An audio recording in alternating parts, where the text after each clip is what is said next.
On va parler de deux sujets compliqués mais ô combien importants, le droit d'auteur et les images générées par IA. En effet, les IA qui créent des images, comme Midjourney, que j'ai déjà présenté dans 2 vidéos précédentes, sont pour beaucoup une source d'inquiétude, voire carrément de peur. Et il se trouve qu'une nouvelle loi est sortie il y a peu aux États-Unis et qu'elle tranche sur la question. Donc c'est une très grosse nouvelle et je vais t'expliquer pourquoi et qu'est-ce que ça implique. Déjà, juste avant de commencer, je tiens à préciser que je ne suis pas avocat, ni juriste, ni spécialiste sur le droit d'auteur, mais j'ai des connaissances quand même assez correctes sur le sujet. Les informations que je tiens proviennent de 2 sources différentes en anglais que je te mets en lien sous la vidéo. La première provient de l'artiste Marc Brunet et la deuxième provient de l'artiste Art of Soulburn. Tu as aussi le lien direct vers le texte entier de loi sur le site gouvernemental américain. Le US Copyright Office, autrement dit le Bureau du droit d'auteur aux États-Unis, a statué sur plusieurs questions, et notamment sur une ô combien importante qui va participer au futur des créations faites à partir d'IA, et quelque part aussi sur l'avenir de nos métiers créatifs. La question est-ce qu'une création générée par une IA est protégée par le droit d'auteur ? Si tu ne vois pas en quoi c'est ultra important, je vais commencer par définir très rapidement le droit d'auteur et comment ça fonctionne. Le droit d'auteur, ou copyright en anglais, est ce qui protège une création, une œuvre qui a été réalisée par n'importe qui. C'est un ensemble de lois qui limitent l'utilisation d'une œuvre qui est protégée par d'autres personnes ou d'autres entités. En gros, le dernier film Star Wars est évidemment protégé par le droit d'auteur. Donc, je n'aurai pas le droit de m'en attribuer le mérite en disant que c'est mon œuvre, ni même de le vendre, ni même de l'exploiter d'une autre manière, par exemple en utilisant des extraits du film pour mon propre film. Et ce qui est bien, c'est que pour bénéficier du droit d'auteur, il n'y a rien à faire. Dès que tu crées une œuvre, par exemple un digital painting, elle est d'office protégée par le droit d'auteur. D'ailleurs, que ce soit en traditionnel ou en numérique sur ton ordinateur. Tu l'as créé ? Pouf ! T'en es l'auteur, c'est protégé. T'as rien à faire. Tu dois juste être capable, en cas de litige, de prouver que c'est bien toi l'auteur. Il y a bien des démarches pour protéger encore plus son œuvre, mais je ne vais pas rentrer dans le détail. Je te renvoie vers mes cours sur le monde professionnel et le freelance qui possèdent un chapitre entier détaillant le droit d'auteur et surtout comment s'en servir professionnellement. Pour résumer, si tu réalises un digital painting de zéro, tu en es l'auteur. Ça veut donc dire que tu peux le céder à un client. Autrement dit, gagner de l'argent grâce à ton œuvre. Et tu t'en doutes, si tu ne possèdes pas les droits d'auteur sur une image, autrement dit que ce n'est pas toi l'auteur qui l'a créé, tu ne pourras pas le revendre et rien en faire. En tout cas, tu t'exposerais à des risques de poursuite, excepté bien sûr si tu as discuté et négocié avec l'auteur. Et vaut mieux pas que Lucasfilm te tombe dessus si tu leur piques un Star Wars. Bon, c'était ultra simplifié, mais tu vois l'idée. J'en reviens donc aux IA. Voici ce que le Bureau du droit d'auteur des États-Unis a déclaré sur les créations générées à partir des IA. Et après, je t'expliquerai ce que ça veut dire et comment et pourquoi cela pourrait bien impacter le futur de nos métiers et même de toute l'industrie.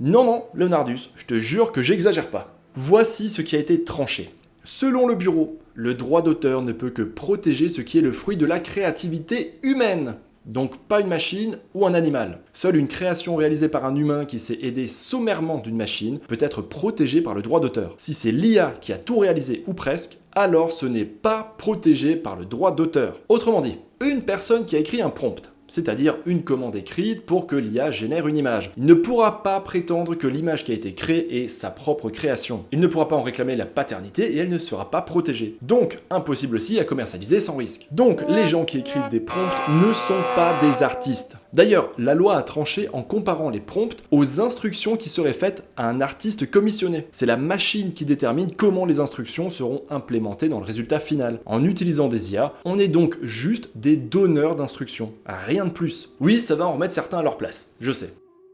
Ok, maintenant on va aller plus loin. Et si je repars d'une image générée par l'IA et que je repeins par-dessus, est-ce que ça devient ma propre image ? Est-elle protégeable par le droit d'auteur ? Là, ça devient plus compliqué. Mais au final, pas plus compliqué que ce qu'on connaît déjà. En fait, toujours d'après cette politique américaine, le positionnement est le même que pour du photobashing par exemple. Tu sais, c'est quand tu mélanges des photos ensemble et que tu repeins par-dessus. Pour faire simple, si les modifications faites à l'image qui a été générée par l'IA sont trop légères, ça ne sera pas protégeable par le droit d'auteur. Si les questions créatives ont été laissées à l'IA, comme le choix de composition, de couleur, de lumière, etc., alors ça ne marche pas. Pour s'approprier une œuvre de cette manière, tout comme en photobashing, il faut fortement modifier l'image de base. En théorie, on ne devrait même pas pouvoir reconnaître, identifier l'image d'origine. Tous les choix créatifs de forme, de composition, etc. doivent être tes propres choix, et non pas ce qui a été généré tel quel elle par l'IA. D'ailleurs, ces questions-là, d'après la politique américaine, pourraient se faire au cas par cas en soumettant au bureau sa création. Autant dire que ce sera amusant à déterminer et que ça risque de créer pas mal de litiges et de controverses pour savoir si trop d'IA est visible ou si on s'en est assez éloigné. Donc tout ça pour dire que si tu veux réellement faire de l'art, le protéger, le vendre,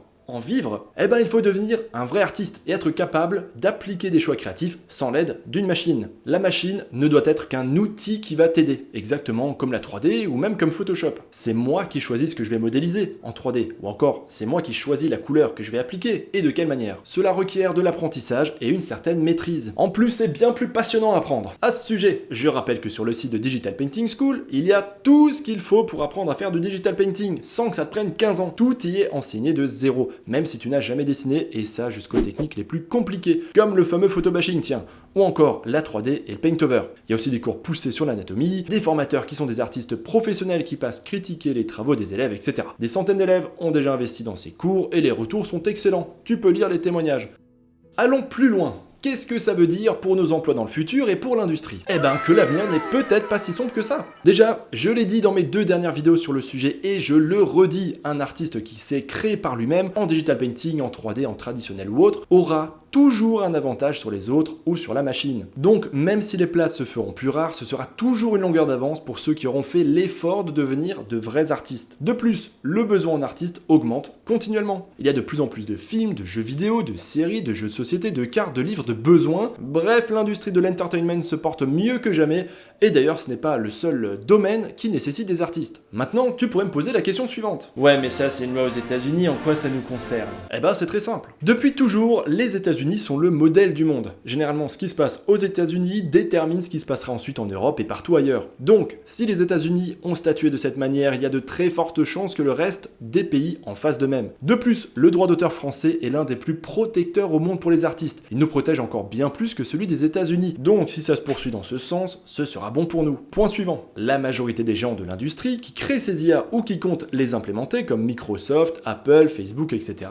sont des entreprises américaines. Donc, elles vont suivre ces lois et s'attendront à ce que leurs partenaires commerciaux ou politiques en fassent de même. Et dernier point, aujourd'hui en tant qu'artiste, on peut souvent être amené à travailler avec des clients étrangers et notamment américains. Donc là encore, c'est toujours une bonne chose de respecter ces lois-là. Et tu vas comprendre pourquoi tout de suite. J'ai eu des échos de 2 amis travaillant dans des très gros studios de jeux vidéo que je ne citerai pas. Dans l'un des studios, pour l'instant les IA sont carrément interdites. Et dans l'autre, elles sont tolérées uniquement pour la recherche de références et d'inspiration. Rien de plus. Et Marc Brunet, dans sa vidéo, explique que 5 de ses confrères qui ont travaillé avec des gros studios lui ont rapporté la chose suivante. Ces compagnies avaient mis à jour leur contrat avec eux pour interdire ou limiter l'utilisation d'images générées par IA. On est donc dans du concret là. Elles veulent licencier et exploiter uniquement des œuvres dont elles ont le droit de détenir les licences. En effet, les grosses entreprises détestent les procès. C'est pourquoi elles font généralement tout pour respecter le droit d'auteur. Les exemples sont nombreux. Regarde par exemple comment Disney ou Blizzard ne plaisantent pas avec leurs licences. En gros, tout le monde a peur d'avoir un procès et donc joue le jeu. Et il y a de fortes chances que les plus petits studios et toutes les autres entreprises adoptent la même posture pour éviter des soucis à l'avenir.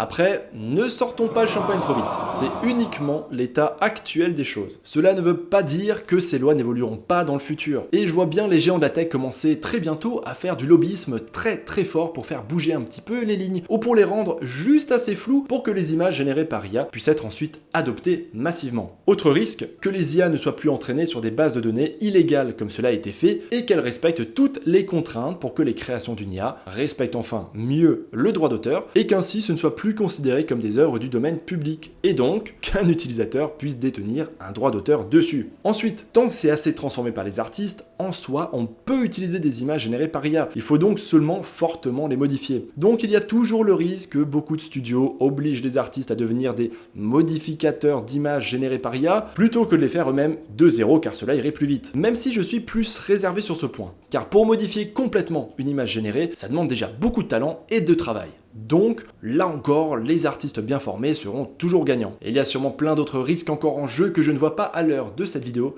mais l'avenir nous le dira. Je trouve que cette loi tombe à point nommé. Content de te l'entendre dire, Leonardus. Les pendules sont remises à l'heure et ça rabat les cartes. Ça va clairement dans le sens des artistes et du respect de leur travail. Dans le meilleur des cas, on pourrait être amené à presque tous utiliser des IA pour générer des images, mais seulement en tant qu'outil pour nous aider sur une portion de l'image, ou pour avoir des références ou autre, un peu comme le photobashing, ou l'utilisation de Photoshop. Ça me fait penser à cette annonce très récente du studio du jeu vidéo Blizzard, qui est un des plus gros éditeurs au monde. Ils ont annoncé qu'ils utiliseraient les IA dans le futur sur leur prochain jeu. Évidemment, ils s'en sont pris plein la poire. Du coup, Blizzard a répondu aux réactions pour rassurer les gens sur le fait que l'utilisation de l'IA était en fait assez spécifique, et c'était plutôt pour faire gagner du temps aux équipes créatives sur des tâches pas vraiment super intéressantes. D'ailleurs, tu peux voir un exemple avec cette image. Tu vois qu'il ne s'agit pas vraiment de faire du concept art super créatif. Tout ça pour dire que je trouve ça super intéressant de voir à l'avenir comment les différents studios vont implémenter ou non l'IA et de quelle manière. Est-ce que ce sera pour des tâches réellement créatives, pour supplanter une partie du processus créatif, ou vraiment en tant qu'outil pour nous faire gagner du temps, un peu comme la 3D actuellement. Encore une fois, l'avenir nous le dira. Évidemment, je parlais dans cette vidéo à des artistes professionnels ou alors qui ont des ambitions de devenir professionnels. Pour tous les hobbyistes ou les amateurs d'art digital, évidemment tout ça n'aura que peu d'impact. Dernier point, je reste quand même méfiant, car les lois peuvent changer et les technologies évoluent très vite. Ce qui est vrai aujourd'hui pourrait très bien changer demain. Mais de manière générale, je trouve tout ça très positif, surtout lorsqu'on sait que les IA ont été entraînées de manière non éthique. Si cette vidéo t'a été utile, tu connais la chanson. Mets un pouce bleu s'il te plaît et pourquoi pas, soyons fous, un commentaire. Ça permet vraiment d'aider la chaîne, tu connais le YouTube Game. Et si devenir un meilleur artiste t'intéresse, je t'invite à t'abonner et à regarder les autres vidéos de la chaîne. Pour finir, je rappelle que je ne suis pas un expert sur les IA ni en propriété intellectuelle. Je te partage juste les dernières choses que j'ai vues passer. Il se peut même que j'ai loupé d'autres infos importantes entre temps, donc n'hésite pas à revérifier toutes ces infos par toi-même. Oh, ça va Leonardus. De la même manière, certaines choses n'étaient que mon propre avis subjectif, et je peux me tromper, je ne sais pas tout. Mais plus important, toi, qu'est-ce que tu penses de tout ça? Quel est ton avis sur cette loi? Et que penses-tu qu'il va se passer? Je te laisse poster ça en commentaire, et je rappelle d'ailleurs que très souvent vos commentaires enrichissent largement la vidéo. Et sur ce, à très bientôt pour d'autres vidéos. Ciao l'artiste! L'art digital t'intéresse? Tu as envie d'apprendre ou de progresser en digital painting, ou peinture numérique en français? Je t'invite à aller sur digitalpainting.school.